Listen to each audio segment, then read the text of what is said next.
Writer PH. Philippine star, we have Charmy Joy Pagulong. Hi, Michael. Charmy. Hi, Vijay. So, Hello. my question is, what does "I'll Never Not Love You" mean to you, and how is this different from all your other songs?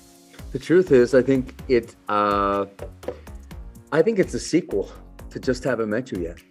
I really do. I think it's about promising to someone that if they trust you and they give you their vulnerability, that you won't hurt them. That you'll be true, that you'll be the time where they can trust that they're safe to fall in love. Because it's scary to fall in love. Love is expensive. Love has a great cost, especially when you really love someone, you're putting yourself at risk. And this song is saying, risk that for me, and I'll love you forever. Right. Salamat, thank you for your question. Yeah, thank you, Michael. Thank you, Vijay. Thank you also, Charmy. And now on to our next friend from the media from Indonesia. We have from ID and Times, Aulia. Hi, Aulia. Hi, Michael. Hello. I'm Aulia from ID and Times Indonesia. Congratulations for your comeback. And actually, I really like your song Higher. I was hear that, but I want to ask about "I'll Never Not Love You." That lyrics are romantic, and what the reason you choose the single become main track for Higher? Thank you. Say that one more time, repeat that. Oh, what the reason you choose the single became main track Thank you. for Higher? Thank you so much. It's a great question, by the way. Interesting question. The truth is, there's 3 or 4 singles that could have easily been the first single. The reason "I'll Never Not Love You" went first is only because I felt like, and I thought that "I'll Never Not Love You" would be really nice for sort of cold, wintry fall, and that I want to play this. I want to play Higher when my roof is off my car and I'm driving, and I want to feel like the summer song. Thank you for the question. Thank you, Aulia. We feel the same way with Higher. Now, to ask another question, we have from Singapore, the Straits Times, Edino. Hi. Hi, Michael. Hello. Right, so you mentioned earlier that "I'll Never Not Love You" is a sequel to "Haven't Met You Yet." It's been, 15 years? Why now? Why not earlier? Why did you decide that now is the right time to do the follow-up to that song? I don't think I chose that. I think it chose me. And I think the truth is, we all went from a pandemic when there was very difficult to make music or even work it. And then, before that, I had come out of, my son and just taking care of my family. And the truth is, when I put my last record, Love, out, I don't know if I was ready to come back. I was still hurting. And now I feel so good, and I'm so good in my heart and satisfied that I felt so open and so happy to make hopeful and beautiful music, and I felt like I needed it, and I feel like the world needed it in a way. So that's why it chose me. Thank you. Thank you for that question, Edino. And now let's go to still Singapore. From Berita Harian, we have Haryani Ishmaeli. Hi, Michael. Yeah, it's good to be here. Yeah, my Good. question, how does it feel to do a duet with Willie Nelson in your album Higher? And why among many of Paul McCartney's songs, My Valentine was chosen? Well, Willie Nelson was one of my favorite singers, and one of my favorite records of the Great American Songbook was Stardust. And when I think of Willie Nelson, I think of Sinatra and Dean Martin, and I think of the great interpreters and singers that are able to put a song across. To be honest, he always reminded me more of Louis Armstrong because he had such a distinct and unique voice. And, you wouldn't think of seeing him on American Idol or some kind of pop singing show, yet he puts the story across emotionally, I think better or as well as anyone in the world. And it was an honor. And Paul McCartney, My Valentine, wasn't just me covering a Paul McCartney song. Sir Paul McCartney produced it for me. And to know that someone that I admire so much had trusted me to hold his art and to interpret a song that meant so much to him. He wrote it for his wife, and he told me so many times that it was something so special to him that it was an honor and a privilege for him to take me under his wing and for him to come with me and produce the song. So that's why My Valentine was so important for me. Thank you. Awesome collaborations on the album that we have to wait for. But now let's go to Indonesia. From detik.com, let's have Ron. Hi, Michael. Hi, Ron. My question is, how's being a father changed your perspective on music, and is there any different feels or colors from your very first music to the latest one? Perspective is everything. It's everything. And obviously, I sort of spoke before about what we'd been through as a family, and that gave me great perspective. What I found interesting was that when the pandemic hit, I felt like it put everyone on a level playing field.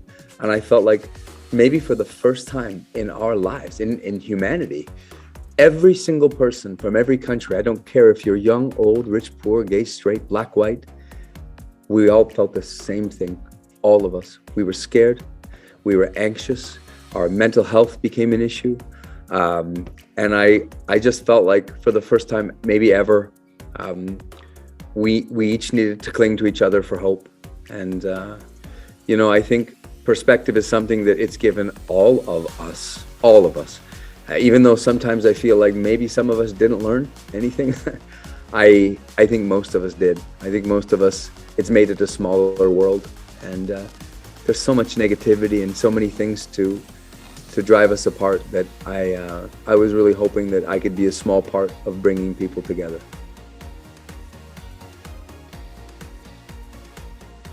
Thank you. There you go. Thank you so much, Ron. And now let's fly to Malaysia. From Jux Malaysia, we have Tyler Lim. Tyler. Hello, Michael.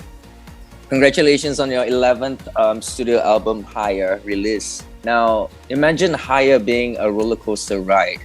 What kind of journey or ride will your fans be getting from this album? I think they're going to get an unexpected ride, Tyler. I think that they're going to find that because I was so open to working with new people and trying different things, I think they're going to feel the joy and the excitement.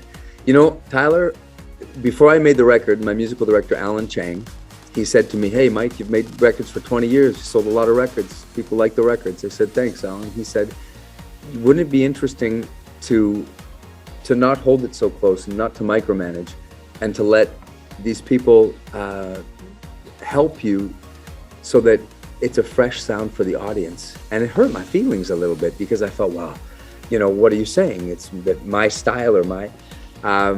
But I let myself go and I put it into the hands of some of the greatest musicians in the universe. And honestly, it was, I think it's the best thing I could ever do, because it didn't just breathe new life and fresh life into the style or my music. It made it fresh for me. And you guys, you have heard nothing yet. I'm not kidding you. I mean, you got played a bit of 3 songs, and those are great songs, but there is so much more on this record, and I could talk to you all day about it, but the proof will be in the pudding, and I promise you, you are going to be surprised with the texture and the greatness. I was ambitious, probably overly ambitious, and I don't know how, I don't know why, but the concepts met execution, and it just worked. And I'm going to try as best I can to live in the moment and to enjoy this ride, because I may never be able to do better than this. Wow, big words. Thank you so much, Tyler. And now let's go to the Philippines. We have Von Balinario of One News PH. Hi, VJI. Hi, Michael. Nice to Hello. see you virtually. Nice to Michael, see you too. Yeah. How special is this project, considering it's your first album in more than 3 years and in time of pandemic? They're all special. Thank you for the question. They're all special.